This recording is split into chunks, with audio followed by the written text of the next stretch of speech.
Good afternoon. We're still here. Where are we? Where are we? McKinley Hills. Open Canal. At the back, you see the Venice. It's like an Italian place, like in Macau. So we are privileged and we are so thankful for the Lord that He brought us here. Because again, I told you last time, Mary, hi, hello. we have a visitor here coming from Italy, Joy Backward. So because she still have that jet lag, you know. We've been waiting for so long, and maybe she dropped by. What was the another port from Italy? Maybe you dropped by from Rome before coming here in Venice. Alright. I'm so happy that we had a gathering like this because there's so much thing to be confirmed and reconfirmed. So hello BCF family, I know you are watching. You are always watching of what the Lord is doing in us. And with this group, I believe we can make something bigger, you know. So I titled this a snap message. Before God sends you, of course, there will be an interruptions. So we are interrupted here, and we thank God that Joy is with us, Marilyn, Boying, Wilson, and Tintin. And Jerry has to go somewhere else. And we thank God that the interruptions of the Lord is so great. Not just like before when Noah's time, the interruptions was so traumatic. But now our interruptions are all great, you know, because we are in the time or era of revelation. Now, God wants you to know that He will be interrupting your 2026 first. Stop, look, and listen. All we have to do is to think about what He is doing, what He has done, and where are we going. Because our God is a God of a big picture. He wanted you to see as children of God, as sons of God. He wants you to see the big picture so that you can cooperate with Him. Alright, so magtaglis tayo. Baka kayo mahirapan. At merong limit at ang law ng just like the law of gravity.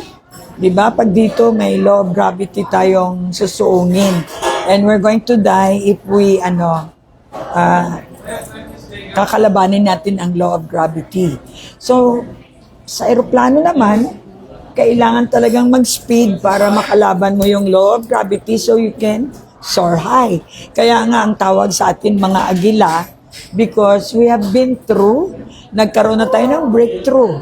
Katulad ng eroplano, kailangan yan mag-add ng speed para pag na-supersede niya yung force ng gravity, talagang wala siyang mapupuntahan kundi mag-soar higher than the land.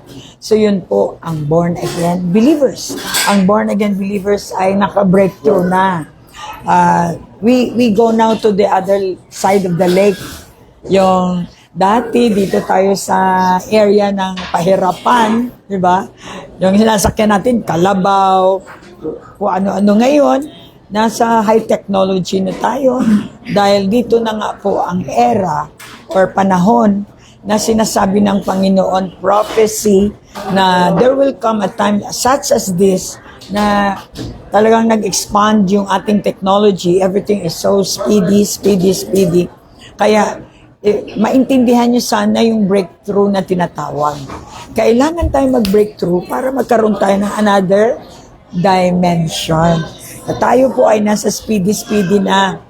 Pero dahil sa gravity yon, hindi tayo nakarating sa tamang time. Dahil sa grabe ang traffic. We thank God. tayo ay nakasupersede na ng ganon. So, ganon po ang buhay ng isang born-again believer. You need to know the power of the Holy Spirit. Now we understand that Christ in us, the hope of glory. Sa isang Kristiyano, dapat maintindihan nyo yung tatlo. Trinity, the Father, the Son, and the Holy Spirit are all in function. But they are one. Bakit triune person si Holy Spirit? It's not because tatlo o pangatlo siya. No. He is the Godhead. Kaya lang, siya yung pinakalas na ni-reveal sa Trinity, sa function ng Diyos natin in the book of Acts. Yung time ng era ng power. Diba? Nung namatay si Jesus, He promised to come back in the form of the Holy Spirit. Now we receive the Holy Spirit, we receive power from on high. Kaya yung book of Acts is yun na po yung ating mga gawa ng temple of the Holy Spirit, which is the church. Nandito na sa atin ang kapangyarihan. Huwag na kayong tumingala sa langit at maghintay ng kapangyarihan dahil nandito na sa atin. So that is the revelation of Christ in us, the hope of glory. And we call Him Emmanuel, the God that is with us. That's good news. Bumalik na ang Diyos sa mga tao. Bumalik na ang Diyos sa tao. Dati wala. Dito lang siya sa universal. Pero dahil, yun na nga, God made a remedy na tayo ay mawala sa kasalanan, nagkaroon tayo ng access na bumalik sa Kanya. Ngayon, ang tawag dito is, Emmanuel is having the presence of God. And wherever you go, can you imagine? Dala mo yung presensya ng Panginoon. And as you grow mature, doon mo ma-discover, sabi ko nga, adventure. Kami ni Joy, laging paulit-ulit sa ocean adventure.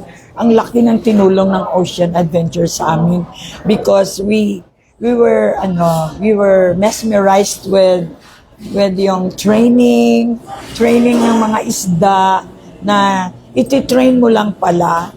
And because the human being has power over fish, over any crippling creatures here, talagang nakikita mo yung potential ng Lord na binigay niya sa iyo. So, di ba? Adventure. Ay, meron pala ako niyan. Meron pala ako nito. And then you will realize pag mag-mature ka, wow, umalakad ka pala dito sa lupa na powerful. Yun yung meaning ng Christmas. Christ is service na pumunta siya rito. Can you imagine?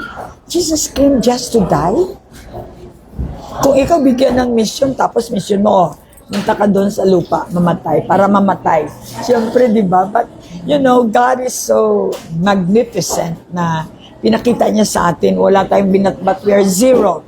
Wala akong alam. Pero dahil dito sa Holy Scripture, na mismo ang Holy Author ng kanyang script, ang nag-reveal sa atin. And so therefore, ganito na tayo ngayon. Sino ba tayo noon? Diba? Kaya doon ka nag-enjoy sa buhay mo, yung journey mo, yung adventure mo. Oo, si Joy mahilig talaga magpunta sa iba-ibang Yan na yung dyan. Yan na daw ngayon ang kanyang tawag dyan? Bisyo. Kung kayo ay may bisyo, si Joy may bisyo din. Yung bisyo niya is to go around the world and share the gospel.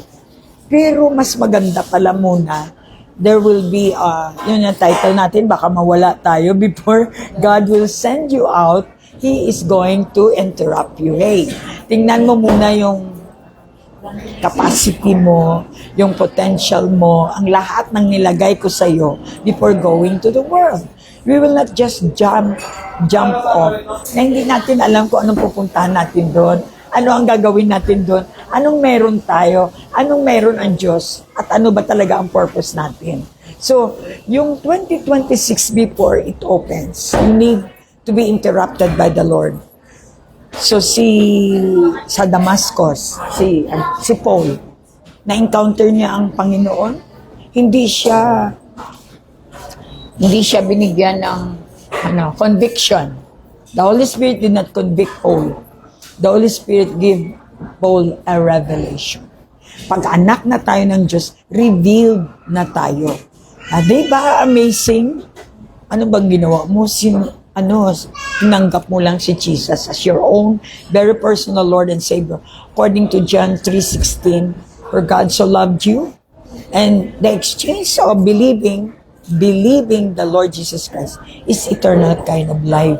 And the presence of the Holy Spirit is what we call eternal. Siya lang naman talagang eternal. Ang Diyos na naman talagang eternal. Ngayon, how could you accept that you are here subject to die because tayo ay merong duration? Alam naman natin, mamamatay tayo kahit anong ganda ng kutis natin. Talagang ito ay go back to the dump site. But the truth is, if you believe that when you follow Jesus, you too will die. But good news is that you will have also a kind of resurrection that He will have. That's the exchange of believing. Sabi ko nga, dito sa mundo, medium is exchange. Pag gusto nating, i-promote ko muna. Pag gusto nating uminom nito, babayad tayo, exchange. Pag gusto mo ng good, you have to do good, exchange. But itong Diyos natin, tinuturuan tayo na kahit na binigyan tayo ng hurt, trauma, at marami pang iba, we will exchange good so that we will not be affected of the negative na pinipenetrate sa atin. Yun ang pagkakaiba ng born-again believer. Kaya kahit ano man ang mangyari, kung sa tingin mo may failure ka sa inaasahan mo, that's a win-win situation. Because God knows what is best for you. No? Minsan kasi, malaki din ang ulo natin, yung lahat na lang ng gusto natin, sinasagot ni Lord, sinasagot ni ako pa. O yun. Paano yan kung di sagutin ng Lord? Anong reaction mo? Kaya nga doon, nangungusap ang Lord, exchange. God wants you to be in communion with Him. Ito po yung interruption. Kung noon, anong tawag natin? New Year's resolution. Dito naman sa atin sa born again is God's interruption. Because God loves you. He loves you, Joy. That He wanted you to really be prepared before going somewhere else or doing something. Ganun siya magmahal. And He wanted you to use kung ano yung ginamit niya sa'yo, yung binigay niya sa'yo, para ikaw, gusto niya maging kaimahin ka niya. Na you are discerner, nakikita mo yung ahead, yung vision. Di ba nung araw, wala tayong ka-vision, kaya, bunggo rito, bunggo ron, parang gano'n. Pero ngayon, iba na. God has given us the vision. Dahil nga, ang plano ng Diyos sa'yo is become a leader. Pag leader ka, syempre, dala mo mga buhay, mga kaluluwa na hindi mapwedeng i-lead mo sa somewhere else. But God wants you to be sure that wherever you go, you will see to it na He is there. Sabi nga ni Moses, I will not go there if you're not there. So nire-remind lang tayo, itong 2026 na bago ka isa lang, He wanted you to have revelation coming from Him. Because God, kumbaga sa blueprint, naka-blueprint na yung buhay mo. Sometimes na mesmerize tayo sa mga, overwhelmed tayo sa mga wow, akala natin lahat blessing kay Lord. Tandaan po natin, ang blessing ay spiritual, hindi pera. But pera is the byproduct of the blessing. Binless ka ng Lord ito. Sa langit ba may pera? Walang pera. Ang meron doon is yung kanyang boses. Ang kanyang direction. He give you the power to produce money. He gives you the power to forgive. While the world, lahat ng hindi kaya ng mundo, ng human being, yun ang meron sa atin bilang born-again believer. Remember, sabi ko kayo kanina, check your foundation. Kasi kahit anong ganda ng building, pag yung foundation nyo may crack, talagang masasayang lang din ang mga efforts ninyo. Go back always to your foundation. Check your foundation, which is Jesus is our very foundation, para tuloy-tuloy yung biyahe. Tuloy-tuloy yung ever-increasing. Ang Diyos naman, no more comebacking. Puro advancing yan. Kaya lang, you need to be very careful. Yan po ang gusto kong malaman ng lahat ng mga, lalo na yung pinili tayo. Sabi ko nga, you're waiting for a golden call? That is God's call. The very big time golden call is the call of God. And like kahit na anong taas ng rangko mo sa iyong trabaho, remember that it so happened that you have that kind of career, but the number one call of God is for you to represent His kingdom. Amen? So, yun, ang gusto ng Lord na you have to partner with Him. What you believe, huwag niyong kalimutan yung believe. When you pray, you believe and you receive. Yung iba, pray, receive. Kailangan protocol. When you pray, you believe first what you pray, and then so that you can receive. That is in Mark 11:24. Hindi ko makalimutan si Mark. I remind myself, wow, I was reminded. Sa tanda mo talaga, ang Holy Spirit, hindi siya talaga, reminder talaga siya. Matagal na pala tayo nakapunta rito. Kasama natin si Mark. Nakita ko yung hallway. Parang nakita ko na to noon. Yun nga yung sabi ng Lord, He is the, ilan bang megabytes ng, memory mo? Yung tao daw, 7 or 8, di ba? Lagi ko sinasabi yan sa inyo. Going to the moon, yung iyong memory. Now, ngayon, hindi pa nakaabot sa atip. Meron na mga missing link. Kaya nga, kailangan po natin ng Holy Spirit because He is the power that God has given us to remind us everything. Everything. Mariremind ka talaga. Kahit nasabihin mong, hindi ko na maalala, but all you have to do is to ask and then ipa-remind niya sa'yo. Kasi yun yung role niya. He is a reminder for a believer. So, while God is stopping you, do not be, huwag kang magtataka kung pinipigilan ka ng Diyos. Sometimes yung gustong-gusto mo na tapos mayroong mga hindrances kasi mahal ka ng Lord. Remember that everything in the life of a believer is all for good. Ayaw ng Diyos na merong bad tayo. And sinabi natin, God is good, yes. Nagsasawa ng Lord sa kakaparinig ng God is good. Lahat ng mga religious people, kabuti-buti ng Panginoon. Pare-pareho ang mga dialogue. Hindi po yun ang gustong marinig ng Lord. Although we say, you are good. But He wanted to hear, how about you? Have you been good? Because I'm your God. I am a good God. I want you to know that you must be like me. We were created in His own image and likeness. Yung character niya, yung function niya. Doon kayo ma-amaze, hindi kayo makatigil ng kadidiscover. Yung adventure ba na walang tigil? Yung adventure ba na nawawala ka sa sarili mo, nawawala ka sa pamilya mo? Yung mga alalahanin nawawala. Kasi sabi ng Lord, give me your alalahanin. And I will be the one to take good care of that. Yung aking burden ang kunin mo. Ano ba ang burden ng Lord? Yung mga taong hindi nakakilala sa Kanya. This Christmas, I want you to be Christ. Like, ano ba yung ginagawa ng Lord? Pumunta siya to save the whole human race. Ano yung part natin? Is to witness. How would they know that there is God? Kung walang taong magpo-project na kung sino siya. Like, yung pasaway natin si Lilibet, Lily, sabi ng Lord, kung wala yan, hindi mo makikilala kung how patient you are. So, those are blessings na hindi natin alam na blessing pala. Diba? Sa kabibisi natin, gusto natin lahat perfect.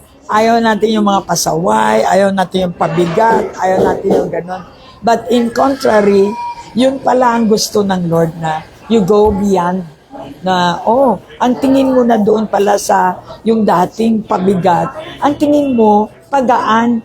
Bakit? Kasi nakatutok ang Diyos sa'yo. Anong gagawin mo sa isang taong walang kalaban-laban, walang pamilya, walang makain, walang maigaan. Oh, yun. So, I discover na ito pala yung blessing na sinasabi ng Lord. How would you know your capacity kung hindi kita bigyan ng mga ganitong klaseng tao sa buhay mo? Sa sarili mo, pagod na ako, ang dami ko na napagdaanan, tama na siguro, pero hindi ever increasing siguro. So that is the interruptions of the Lord. Sometimes, sabi ko, na-mesmerize ka na sa, wow, ganito, wow. Pag sinabi ko ganyan, parang magic wand, andyan agad. Eh ngayon, bigla, wala. Doon mo nakalimutan mo na ang sagot ni Lord, yes, no, and wait. Kasi laging yes tayo. Yun ang problema. Kaya, usually, the believers will back off. Yan ang problema. Yan yung yung magbaback off ka just because na-discourage ka kasi sanay ka. Kaya sabi ko sa kanya, you're no longer a baby. You are now to grow mature. That's why I want you to stand on your own. Kaya pag tayo ay pamilya, kung ano yung gusto natin bilang ate, what you can share to the family of God, yun lang naman trabaho natin. Remember, we're not a savior. Oo. Dito lang tayo para, sabi ng Lord, love one another, take good care of each other, pray for one another. Minsan, nasubrahan na tayo, gusto natin tayo ang savior. Okay. I'm speaking to myself. Kaya pala, nagkakaroon tayo ng mga parang stress, parang ganun. Wala. Dapat hindi tayo mabiktima niyan because dyan na tayo galing. We are not subject for stress. We are not subject for trauma. Kung trauma ang pag-uusapan, marami na yan. Ginawa na nating barbecue yan. Kaya nga sabi ko, maghanap tayo ng mga traumatic people para tayo yung usher at yan ang will ng Lord sa atin. Now, life is too beautiful in Christ. Ito yung essence ng Christmas. Exchange, di ba? Okay, Joy. Where are you? Doon ka sa dilim, sa dark. Sabi niya, come out from the dark, Joy. I'll show you something. Kasi pag hindi po tayo lumabas sa dark, you need to, kailangan kang gumawa ng paraan lumabas ka sa dilim. Hindi mo siya makita, si Lord, sa dilim. Diba? Kaya nga, nag-repent ka, you go back to God, then unti-unti pinapakita ng Lord, this is the way, Joy. Show you. And just call my name. My name is powerful. So, sunod ka lang. Then, I'll show you things that you do not know yet. That's why, when you call Jeremiah 33, but when you call on the name of the Lord Jesus Christ, remember, hindi lang siya sumasagot. Nagpapakita pa siya ng mga marvelous things. Kasi hindi kanya ma-hold pag hindi kanya pinakitaan ng marvelous things. Kaya let us grow this 2026. You need to be interrupted by the Holy Spirit because the Holy Spirit has something for you. He's going to reveal you what is the next episode of your life. Remember, pag yung plot lang, medyo the devil is working. Kaya kailangan ever-increasing po tayo. Kahit pa kunti kung sa Chinese pa. Kahit kunti lang ganansya, basta sige-sige. Di ba? Yun naman ang principle ng Lord. Just keep on growing. Keep on growing. Keep on meeting people. Especially believers. Yung advice ko sa inyo, mas mapabilis ang inyong growth kapag kayo ay dikit sa mga taong may experience na, marami pang alam, maraming miraculous thing na naranasan, katulad ni Paul at saka yung kanya mga mini-mentor, dumikit lang sa kanya, speedy yung Aside from, nagbabasa ka, nagre-research ka, but God's ordination is that He wanted to give you people that you can just connect at nakabukas ka ng another room for your, meron pa pala nito. Meron pa pala nito. Yun, open ka lang at sabihin mo na, Lord, I am ready for 2026. Please interrupt me. Because interruptions of the Lord Jesus Christ is a big-time blessing for all of us. God bless you, and I know church growth po tayo. Ang daming mga milagrom nangyari since I start this platform na Church Growth. Even in other countries, they are being fed with our platform sa Church Growth. Wala, hindi naman kami perfect. Ang ginagawa lang natin is to show to people what's the reality. Anong ginagawa natin kapag tayo ay nasa parang static? Kailangan niya ng mga ibang churches. So, Merry Christmas. Happy that Christ is in you, Emmanuel. Sufficient na siya. Sufficient fun. Okay? God bless you. We love you. Ito yung aking mga anak. Praise, mga generational, ano yan. Ito yung ating bagong anak. Si Wilson. Ayan yung bunso natin. Yeah. Tingnan mo na may tsura ni Ate Joy. Ayan. Parang 26. Oh, daw. Tingnan mo yung ating lugar. Dito kami para ma-enjoy nyo naman. Praise the Lord. How are you, my daughter? Medyo matagal tayo hindi nagkita. Mukhang busy ka. Sobra. Kailangan ko na introduction.